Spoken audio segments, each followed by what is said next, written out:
Catus, Maximus here, this time with a Snap-on TM70B. Oddly enough, this does not have a little date code there.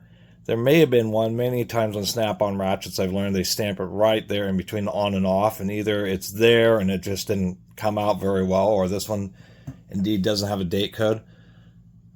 It's old, but not that old. I'd say maybe 1980s or so. 1990s. It still has the classic, not less chiseled Snap-on logo, but it is using a zinc switch. But we do have slot head screws, and it does have where the pawl support does go through both sides. So anyway, as in the title, this is the only time I've ever seen a Snap-on ratchet at a thrift store in my area. I'm sure they have shown up, but people are so rabid about Snap-on stuff that, I mean, I was at a flea market. They have a flea market about once a month or so, and there's somebody who had a bunch of Snap-on stuff, and they wanted all the eye-watering prices. I'm like, at a flea market, nobody's going to pay $400 for a set of half-inch drive sockets. I mean, not at a flea market. Anyway, because of the Snap-on hounds, I'm sure any that have shown up just immediately get purchased. So this was just in tool bin. It had some random extension I pulled off that wasn't a Snap-on. And anyway, I just saw, I was like, oh, that kind of looks like a little bit nicer of a pair head, and could barely make out the tiny little Snap-on logo. So it gives me a little opportunity to make a review of a Snap-on ratchet. I've done a lot of ratchet videos, less so recently just because it's getting harder to find cool, old, unique ratchets, and I just don't have a lot of, financing to buy a whole bunch of the new ones that is loose. So anyway, found this little guy and decided to take the opportunity to make a little video about it. I did, well, there goes one of the screws. Anyway, nothing too exciting in here except for it is just a classic single tooth pawl, so nothing too special. It's interesting that they have the lower support because it's really not necessary in this design, because the force is being transferred through the pawl into the lower body of the ratchet. And I think that even, like this OEM Tools built Duralast uses a twin tooth, but the same exact pawl design, but just on more modern ones, they just realize since it's already being supported by the body, they don't need to have that extra nub in there. So anyway, super basic ratchet, like a 36 tooth. It just happens to just have that darn name stamped into it. Not a lot else to say, but it's more of a, I guess a collector's item. I will have to say Snap-on usually has pretty strong detent, so I don't know if this one is just because it's worn in.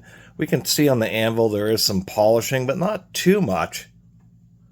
People ask, what do you mean by polishing? It's just as you use a ratchet, it's the socketry happens to wear the anvil, and people often ask what an example is. This old Herbrand is an example very well worn. One, it's had so many sockets on and off of it that the detent ball is just about to pop out. But when you look at the side of it, there's the machining marks, and it's shiny. It's just like totally polished all around the periphery of each of the faces, indicating just how many sockets have been pulled on and off and how many cycles it's actually turned fasteners.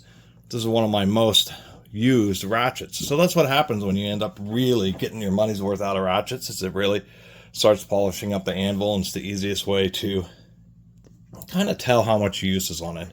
Anyway, I don't know if that wore that in. I think the detent's just about right for a little 1/4-inch ratchet. I mean, these things are only like 4 inches long, and that's really what this size was. Ratchets have just been getting such long handles recently, and a lot of times when you have a 1/4-inch, you actually want to use it more in confined quarters. It's a low torque drive, obviously, being 1/4-inch.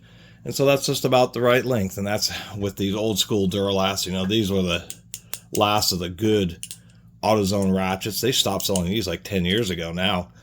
But that's exactly what the Duralast was just trying to do. Be essentially just a little bit more modernized version. This one, in my opinion, this OEM built Duralast is better than the Snap-on, just because we do have a pretty strong detent spring in there for the pawl. There's actually a little rubber O-ring seal under this reverse lever and under the anvil, which doesn't exist on the old Snap-on. Those snap-ons a little bit lower profile, is, you know, that's not deniable, I should say. And the switch is also pretty low profile. I do like that. But this has a steel switch. That's a cast zinc, and it just isn't quite as robust. And I'm suspecting that this one is probably a little bit stronger. It has a 2-tooth pawl, and it just has a little bit bigger of a head, a little bit more material. But of course, when it comes to ratchets, at least nowadays, and I guess even in the classic era, that you would expect that the anvil would be, you know, you would twist off the anvil before it blew out the gears. Although in testing it shows probably a third or to a half of ratchets blow out the gears, and half of them actually twist off the anvils. Other than that, it is pretty compact, even comparing to a much newer but still contemporary Proto. This happens to be, what, a 4749P. I think this was Proto's first line of 72-tooth floating pawl ratchets. And we can see here that even Proto started falling guilty of making them a little bit longer. I do like the nice bulbous handle that the Protos had. But once again, the Proto is also the same way. It's actually really tall. It has a really long anvil for some reason. But this snap-on's probably 25% lower profile. Even the head width is much narrower. And so I just think it happens to be just a neat little ratchet, and decided to dedicate a few minutes to talking about it. I will say that the pawl spring is just about right on this. It makes a nice solid click, but it's not too strong or too weak, particularly for the pawl design, although the back drag is probably a little bit higher than what this Proto. This Proto does have really, really low back drag. And people ask about oiling. I just use a little bit of sewing machine oil. I've learned a lot, particularly with like this particular Proto. I put in grease, and the tackiness of the grease would cause the auto reversing, where the pawl sticks to the gear, and then when you go backwards, it actually self reverses. And it has a really light spring for low back drag, so you just got to have a very light oil.